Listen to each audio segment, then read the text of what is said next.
Channel کے معزز دوستوں، میں اسکلین اسلم تمام دیکھنے اور سننے والوں کو السلام علیکم۔ امید کرتا ہوں آپ پہلے کی طرح ٹھیک ٹھاک اور خوشباش ہوں گے اور اللہ تعالیٰ آپ کو اسی طرح سے خوشباش رکھے۔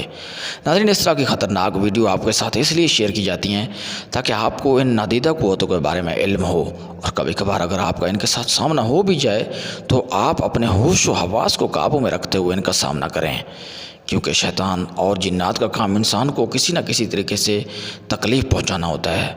اور یہ بھی مشہور ہے کہ جنات کا جو سب سے زیادہ سمجھدار اور عقل مند جن ہے، اس کی عقل اور سمجھ صرف اتنی ہے جتنا انسان کا ایک 10 سال کا بچہ سمجھدار اور عقل مند ہوتا ہے۔ تو آپ بخوبی ان کی عقل اور سمجھ کا اندازہ لگایا جا سکتے ہیں۔ تو شروع کرتے ہیں آج کی اپنی ہارر ویڈیو، لیکن اس سے پہلے آپ سے ایک چھوٹی سی درخواست ہے کہ اگر چینل پر نئے ہیں چینل کو سبسکرائب کریں اور اس کے ساتھ آیت الکرسی کو بھی پڑھ لیں، کیونکہ یہ ویڈیو مزید خوفناک ہونے والی ہے۔ تو چلتے ہیں آج کی اپنی سٹوری کی طرف۔ ناظرین، یہ ایک سارہ نامی لڑکی کی کہانی ہے۔ ایک دن وہ دور دراز علاقے پر سفر پر چل پڑی۔ جیسے ہی گھڑی آدھی رات کو بجنے لگی، سارہ نے اپنے آپ کو ایک ویران دیسی سڑک پر اکیلا پایا، جس کے چاروں طرف گھنے جنگل تھے جو چاند کی پوری روشنی کو نگل رہے تھے۔ اپنے ہاتھوں سے اسٹیئرنگ وہیل کو مضبوطی سے پکڑے اس نے گیس کے پیڈل کو دبایا۔ اپنی منزل تک پہنچنے اور رات کی خوفناک خاموشی سے بچنے کے لیے وہ کافی بے چین تھی، لیکن جیسے ہی اندھیرے کی گہرائیوں میں چلا گیا، جنگل سے عجیب و غریب آوازیں آنے لگیں۔ کار کے خلاف شاخیں کھرچ گئیں اور پریشان کن سرگوشیاں ہوا میں گونجتی نظر آ رہی تھیں۔ سارہ کا دل کافی زیادہ تیزی سے دھڑکنے لگا جب اس نے اپنی ریڑھ کی ہڈی میں بے چینی کے احساس کو دور کرنے کی کوشش کی۔ اچانک سفر کرتے ہوئے ہیڈ لائٹس ٹمٹماتے ہوئے لمبے لمبے سائے ڈال رہے تھے جو سڑک پر ناچ رہے تھے۔ عجیب و غریب حرکتیں ہونے لگیں اور عجیب سائے نظر آنے لگے۔ گھبراہٹ ہر طرف پھیل گئی جب سارہ کو احساس ہوا کہ وہ کھو چکی ہے۔ تہذیب کا کوئی اثر نظر نہیں آ رہا تھا۔